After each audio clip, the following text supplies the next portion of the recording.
ñu ngi leen di gërëm yéen ñëpp ci seen teewaay di gërëm suñu mbokk presse bi di gërëm suñuy mbokk ngomeen di gërëm suñu collègues yi di gërëm madame Mbaye yi nga xamante ni moom moo nekk ci boppu semaine bii ñu tuddee semaine développement durable nga xam ne direction générale wax dëgg yàlla accompagner ko pour que ñu def ay action sociale waaye tamit ñu wone durabilité ñun ci nu ñu ko gisee li ñu fi dajalee tey nag mooy campagne de boisement ci muraille verte de Ngomen nga xam ne mur bu gudd la boo xam ne dañu fi commencé woon projet sax jëmbat fi ay garab tey moo ñu fi dajale ñu defaat beneen jëmbat distribuer ay lot de matériel de lutte contre la Covid-19 notamment des produits antiseptiques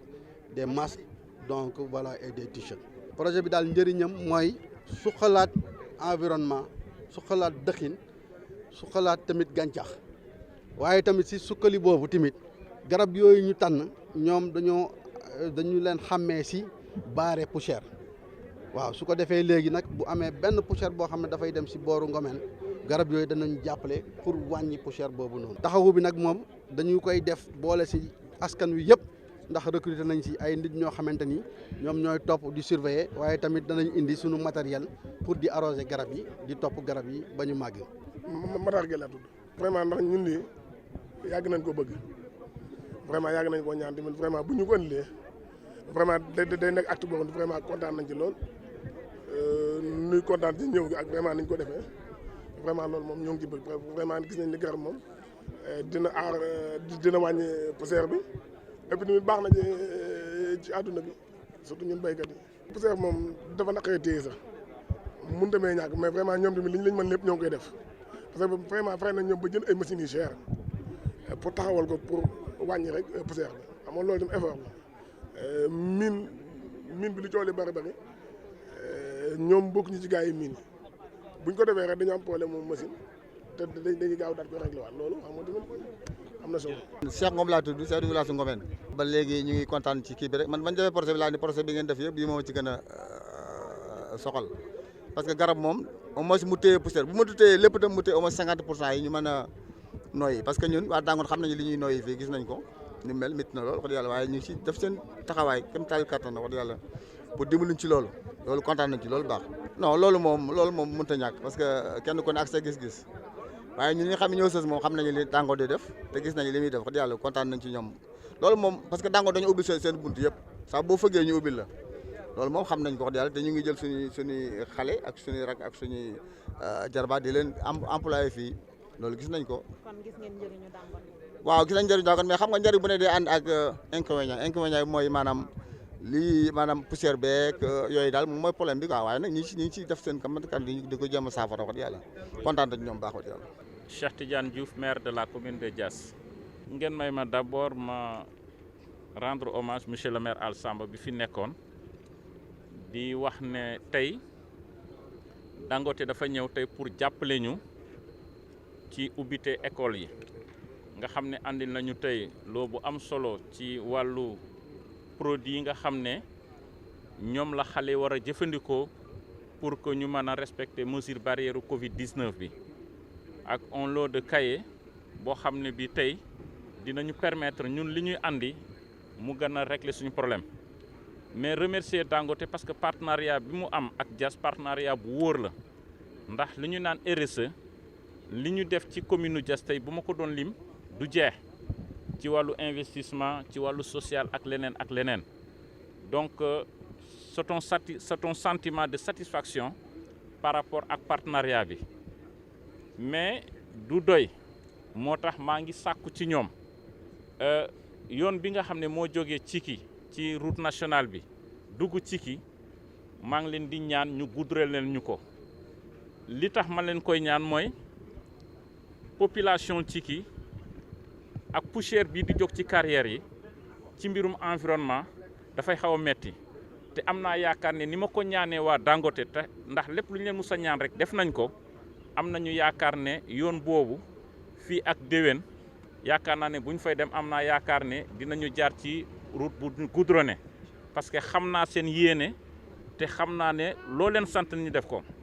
kon loolu maa ngi koy ñaan waa Dangote su ko defee tey ñu ngi ci mois de novembre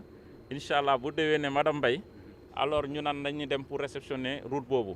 mais jaajëfal bi ma leen di jaajëfal amul limite ndax vraiment partenariat bu wóor la boo xam ne bii lépp lu ñu leen war ñu ngi koy def te li ma neex ci ñoom mooy lépp lu ñuy defal Diass dañuy woo ñu laaj ne lan ngeen bëgg ñu defal leen ñoom du ñu ñëw rek ñu naan lii la ñuy def dañuy toog en comité ñu wax leen ne defal leen ñu lii ñoom ñu defal leen ñu loolu beneen mi nga xam ne mën naa dinaa ko terminer te maa ngi ci waxtaan ak madame Mbaye xam naa ne xale ñu ngi koy séntu mooy problème mu emploi bi xale yi Diass ñu nga fay liggéey waaye madame Mbaye xam naa ne dina ci gën a waxtaan su ko defee également recrutement jeunes yi parce que bari nañ fi ay jeunes yoo xam ne c'est des jeunes diplômés yoo xam ne ñu ngi chômer te am nañ yaakaar ne bu ñu leen accompagner li ñu soxla ëllëg dinañ ko am kon maa ngi leen di gërëm di leen sant bu baax a baax ci turu population bi di wax ne rek pare nañu pour gunge leen ci lépp loo xam ne lii lu baax la te askan bi war na mën a jëriñoo parce que askan bi moo ñu ñor te yéen askan bi moo leen di ñor parce que seen taxawaay ci biir Sénégal vraiment gis nañ ko kon ñu ngi leen di gërëm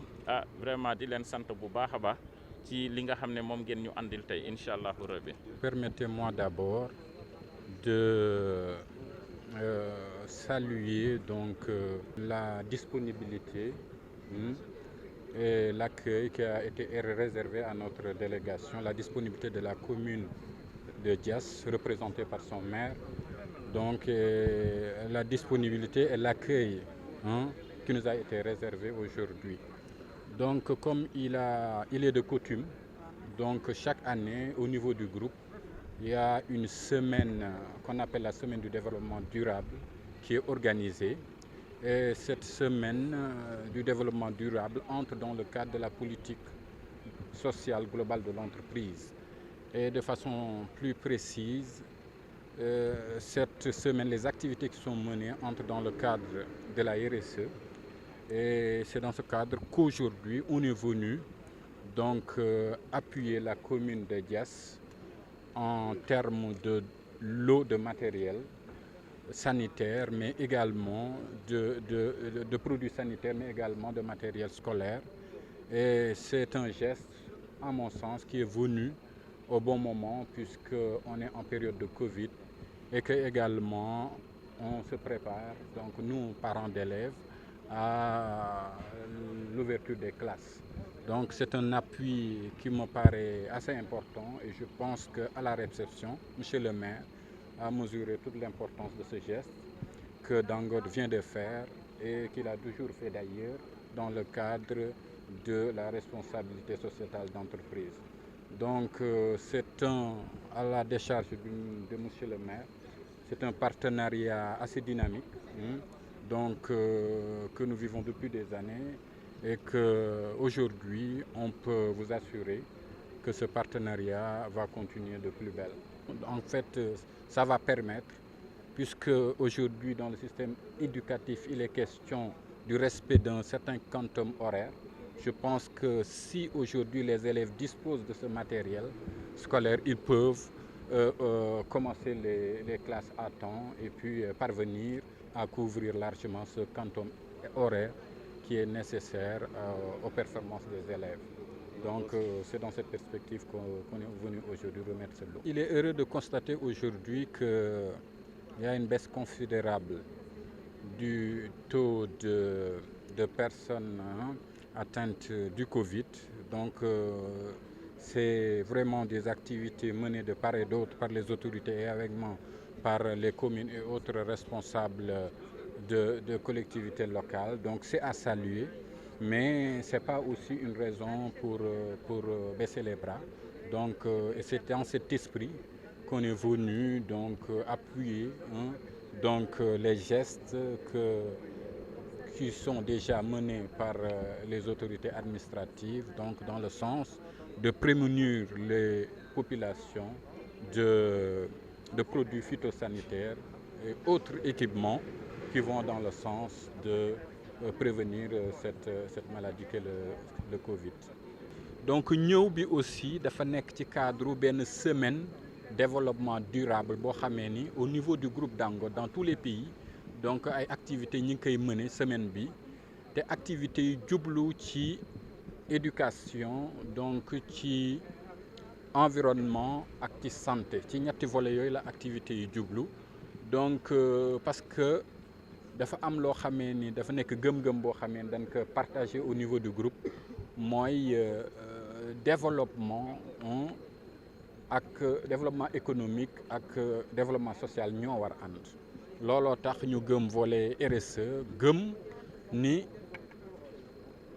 naam dañu war liggéey bu baax pour koom-koom bi yokku mais aussi communauté yi ñu yàlla booleel ñu ñëw installé wu seen wet seen nekkin seen yokkute ci wàllu wér-gu-yaram wàllu xam-xam wàllu koom-koom dafa war nekk suñu préoccupation donc lu nu gëm la ñu ciy liggéey te ci liggéey boobu donc moo tax ñu ñëw fii tey donc seet si waa commune de Diass seet si seen maire donc pour jàppale leen ci wàllu ouverture des classes mais également ci ay produits yoo xamee ni mën na nu jàppale ñu gën xeex li nga xamee ni mooy mbas mi donc ci esprit boobu nañ fi ñëwee donc di leen dolli xamal ni partenariat boobu lëkkaloo boobu Dangote ak commune Diass nekk na loo xamee ni incha allah kanam la jëm parce que xam nañ ni loolu mooy li nga xamee ni loolu nun mën def pour que Dangote ci wàllu koom-koom gis ci boppam mais communauté yi aussi ci wàllu bopp